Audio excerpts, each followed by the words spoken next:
Yo, what's going on? Be back at it again for the next Homesite Spotlight, a series where we take a look at the home bases in SOD2 with all that they have to offer. Today, we're going to be taking a look at Drucker County's rather remote Cabin Park Motel. Now flash back a second, and you may not recall that the last base we visited was the 4-man base, Wally's Bar and Grill. It's not pretty sick, but alas, we must keep moving. And moving we shall, as the motel is situated far south towards the barrier of the map itself. The location could be better, but there is a couple of fair looting sites nearby, and it is connected to the main road down the middle, so it's not as bad as one may think at first sight. Walking around the perimeter, we find some kind of wired barricade with wooden posts, followed by a massive lake behind the mountain that the base resides on. The barricade is mostly able to be climbed over by any zombie, but whether or not zombies appear on the other sides is something else that will be covered soon. Whereas the driver at the motel is an extra fortified door that you can use to shoot at any zombies that are even trying to siege the base. This fortified part can't be climbed over though, contrary to everywhere else. There's also this little elevated part that it feels like the honorary entrance, if you know what I mean. Let's take a little look into the cabins now, and walking in, we immediately see an ominous orange bordered box on the orange wooden floor in the middle of the room. Come to the back, it's a chill little kitchen area that serves no functional purpose along with the back door. And in the other room is a couple of beds that actually do have a functional purpose, which we will see shortly. The two other cabins have pretty much the same layout, but cabin 2 has a bit of construction going on in the living room, while cabin 3 appears to have a locked door in the front, and in its own main area is our future storage. After leaving, we see another facility to our right which appears to have various utilities on it, which is rather curious.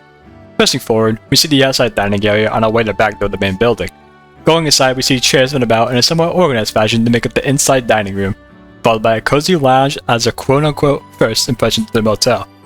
Follow along behind the counter and we'll actually find our future command center. With the tour done, let's actually claim the base and move in. Before that though, we're greeted with some light flavor text foreshadowing the facilities we're gonna get, and we do get 12 of them. The requirement is going to be a whole 1,000 influence with at least 5 community members. With that said, let's finally make it happen. This is what we'll see upon opening the base menu after moving in. You may or may not notice, but there's quite a bit of fixing to be done. Over on the right side are some upgraded beds that appear to be broken, but are still giving us one bed, which is rather peculiar. Why are they giving us one bed despite being broken, you may ask? It's because any facility built within the 3 living cabins are going to give us an extra bed completely for free. There has to be something to fill the slot there, of course, you know. Inside the main building, we have a seating area that serves no purpose other than as an obstacle in our way, meant to be cleared for 5 materials. Over on the outside, another obstacle in our way, doing absolutely nothing. But this time, the heavy trash does not give us 5 materials, which is quite a bummer. But with that in mind, let's clear this up and finally look at our fully customizable base. I just wanted to mention while the base clears, the actual location of the motel favors it in the sense that this massive cliff on the side of the mountain sits with a massive wall that any zombie choosing to spawn at this side, which I think is pretty dope, not gonna lie. And this is what we're working with once the base is fully cleared up. You'll find 4 small slots, 1 being outdoor and 3 being indoor, which can actually matter in what you're able to build, but the most relevant example is that you would only be able to build 1 garden as there's only 1 small outdoor slot. Following up is 2 large slots that also happen to be outdoor, mounting up to a whopping 6 facility slots to be customized. And customize we shall, with the bread and butter of first a workshop with the purpose of being able to repair and salvage our weapons should we need to, and after is of course the infirmary to allow the community to recover from damage and blood plague should we get infected. Again, the facilities built into the cabin slots are all giving us 1 bed as previously mentioned, but the storage is doing so as well. But other than that, the storage is completely normal. I'd like to shortly bring up the built-ins, with first being the well, giving us access to water and bonus morale. The facility does have a mod slot, which can slot in any universal mod, so I chose the comfy chair, which gives the community 3 bonus points to the overall morale, which is kinda neat. Next up is the country kitchen, giving us a chill little +3 morale as well, with its unique bonus of hand-collected spices. Pretty neat stuff, not gonna lie. Next up are the farms, including our indoor hydroponics, growing 7.5 units of food every day, followed by the actual farm facility, growing 6 units of food every day. Having food makes it so we can dodge the potential penalties to our community's morale, as well as penalties to our maximum stamina. Finally, the wash tower, giving us access to high ground to rain fire upon the incoming zombies, as well as access to 2 very capable guards, sole task of defending the base. Now, speaking of defending the base,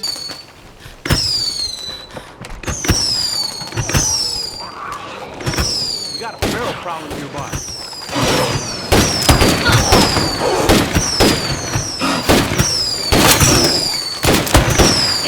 Go for the head!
set off a bunch of fireworks leading towards the north side of the perimeter. The majority of the horde still came from the southern hill.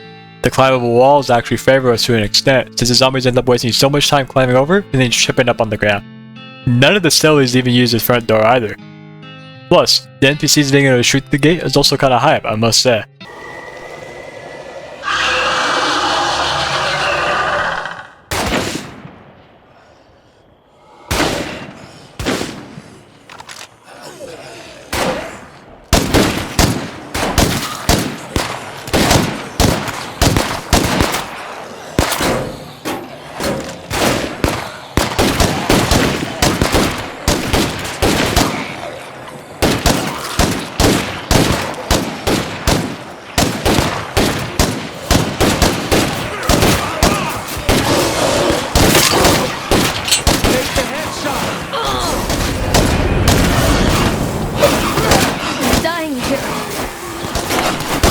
Out of that.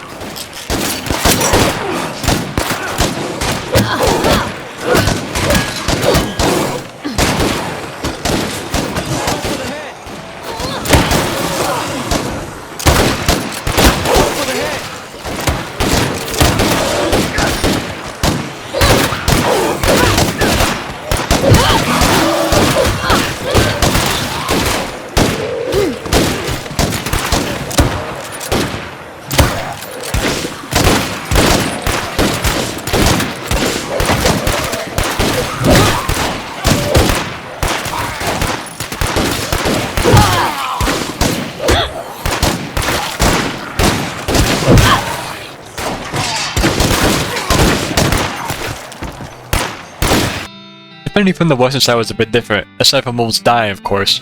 More often than not, the zombies were actually being rather polite and sophisticated, opting to actually come through the front door instead of hopping the gate.